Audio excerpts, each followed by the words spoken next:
నరేంద్ర మోడీ గారు ప్రాతినిధ్యం వహిస్తున్న గుజరాత్లో రైతులకు ఇన్ని వేల కోట్ల రుణమాఫీ జరగలేదు, రైతులకు రైతు బంధు ఇవ్వలేదు, రైతులకు ఉచిత కరెంటు ఇవ్వలేదు, రైతులు పండించిన పంటకు బోనస్ ఇవ్వలేదు. రాష్ట్రంలో ఉన్న అప్పులను వాళ్ళు చేసిన అప్పులన్నిటికీ మళ్ళీ అప్పులు చేసి తిరిగి చెల్లించి 1,52,000 కోట్ల రూపాయలు తిరిగి చెల్లించి ప్రతి నెల 1వ తారీఖు నాడు ప్రభుత్వ ఉద్యోగులకు 1వ తారీఖు నాడు జీతాలు ఇస్తున్నాం. మీరు ఉన్నప్పుడు నెలాఖరు వరకు కూడా ప్రభుత్వ ఉద్యోగులకు కూడా విడతల వారీగా జీతభత్యాలు ఇచ్చిన మీరు ఇవాళ మమ్మల్ని తప్పు పట్టేది. ఇవాళ 57,946 ఉద్యోగాలు మేమిస్తే మీ కుటుంబంలో 2 కారుణ్య నియామకాలు 4 మంత్రులు తీసుకున్న మీరు మాకొచ్చి ఇక్కడ నించొని నీతులు చెప్తారా? మీ నీతులు చెప్తే మేము వినాలా? కాబట్టి ఇప్పటికైనా మీ ఆలోచన విధానాన్ని మార్చుకోండి. మేం కక్ష సాధింపు రాజకీయాలకు పాల్పడడం లేదు. మేం కక్ష అంటూ సాధించడం మొదలు పెడితే మీరెవ్వరు ఇక్కడ ఉండరు. మీరందరు చెర్లపల్లిలో చెంచడుగూడలో ఉండేవాళ్ళు. మీరు ఆనాడు కృష్ణమాదిగని వదలలే, రవిప్రకాష్ని వదలలే, రేవంత్ రెడ్డిని వదలలే, కనిపించిన ఎవరిని వదలలే. ఈ రోజు మీరు వెనుకేసుకొచ్చిన ఎవరైతే జర్నలిస్ట్ అనే ముసుగుదొడిగి మీరు పోయి కలిసి వచ్చిండ్రో ఎస్సీ ఎస్టీ కేసు పెట్టి మీరు జైలు వేస్తే ఆ అమ్మాయికి కూడా అడ్వకేట్ని పెట్టి బెయిల్ ఇప్పించింది నేను. ఇవాళ మీరు మీ దగ్గర అక్రమ సంపాదన ఉందని చెప్పి అబద్ధాలు ప్రచారం చేసి ఈ ప్రభుత్వాన్ని బద్నాం చేయాలని నోటికొచ్చింది మాట్లాడితే ఎట్లా అధ్యక్ష? ఇప్పటికైనా 10 సంవత్సరాలు మీరు చేసిన అప్పులకు తప్పులకు తెలంగాణ రాష్ట్రం శిక్ష అనుభవిస్తుంది. ఈరోజు తెలంగాణ రాష్ట్రానికి ఉన్న అప్పు మీరు చెప్పినట్టు మేము ఒకవేళ 1,88,000 కోట్ల అప్పు చేసి ఉంటే 1,58,000 కోట్ల అప్పే మేము చేసి ఉంటే ఈ అప్పు ఈరోజు 8 లక్షల పై కోట్లుగా ఉండేది. కానీ ఈరోజు తెలంగాణ రాష్ట్రానికి ఉన్న అప్పు 1/28/2/2025 నాటికి 7,38,707 కోట్లు మాత్రమే అప్పు ఉన్నది. ఇదేం తక్కువ కాదు. ఇవన్నీ మీరు ఇచ్చిపోయిన వారసత్వం.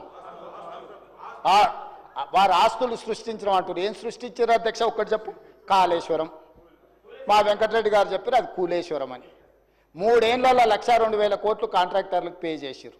మొదటి 5 సంవత్సరాలు ఒక ఆయన మంత్రి, 5 సంవత్సరాలు ఇంకొక ఆయన మంత్రి. ఆ శాఖకు ఇద్దరు కలిసి పోటీలు పడి మొత్తం వాళ్ళు ఇంజనీరు, సైంటిస్టు, డాక్టరు, లాయరు, ఒకటి గోవింద సినిమా ఉంటుంది. వాళ్ళ ఇంటి నిండా ఫోటోలు ఉంటాయి. డాక్టర్గా, లాయర్గా, ఇంజనీర్గా, సైంటిస్ట్గా.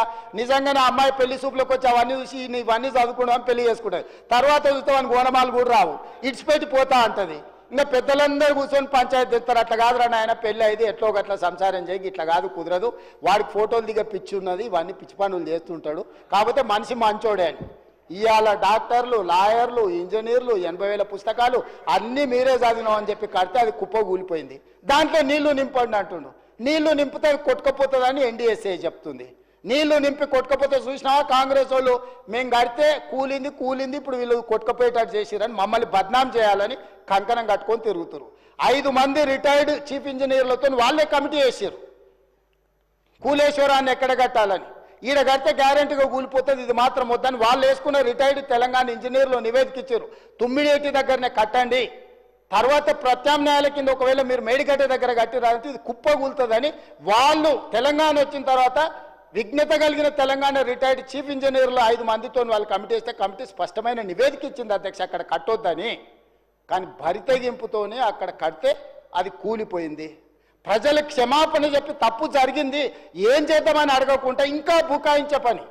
అంతకుముందు ఏ ఊర్లో ఏది వండని, 7 జొన్నలు వండని, ఆమ్దాలు వండని, కొడంగల్ కందులు వండని, తాండూరులో ఏదన్నా వండని, కాళేశ్వరం నీళ్లతోనే అని. సూర్యాపేటలో ఏదన్నా వండితే అదే అంటారు, ఈడైతే అదే. కాళేశ్వరంతో మొత్తం ప్యాడిన్ ప్రపంచానికే వడ్ల ఆదర్శమని. అధ్యక్ష, కాళేశ్వరం కూలిపోయిన తర్వాత మొన్న జరిగిన వానాకాలంలో 1,56,00,000 మెట్రిక్ టన్నుల ఒడ్లు పండించినము.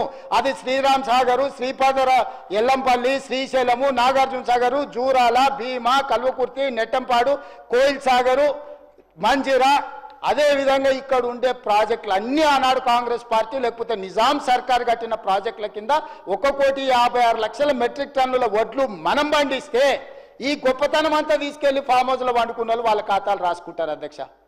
ఎట్లా అధ్యక్ష? అబద్ధాలకు కూడా అర్థం ఉండాలి కదా అధ్యక్ష. అబద్ధాల పోటీ పెడితే వాళ్ళే 1, 2, 3, 4 1 నుంచి 100 వరకు అవార్డులని వాళ్ళే కొట్టేసేటట్టున్నారు అధ్యక్ష. ఎట్లా అధ్యక్ష ఇది? అందుకే నేను ఈరోజు చెప్తున్నా అధ్యక్ష, ఇట్లాంటి అబద్ధాల పునాదుల మీద మళ్ళీ మీరు గెలవరు. ఇట్లాంటి అబద్ధాలు మీరు మానకపోతే పార్లమెంట్లో గుండుసున్నిచ్చిర్రు. తర్వాత ఎన్నికల్లో అభ్యర్థులు పెట్టుకోలేని పరిస్థితి వచ్చింది, పోటీ చేయలేని పరిస్థితి ఉంది. పార్టీ కుప్పగూలినాక కూడా ఇంకా అర్థం చేసుకోకుండా ఇంకా శిథిలాలలోనే ఎత్తుక్కోవాలని మా తాతలు నేతులు తాగినారు, మా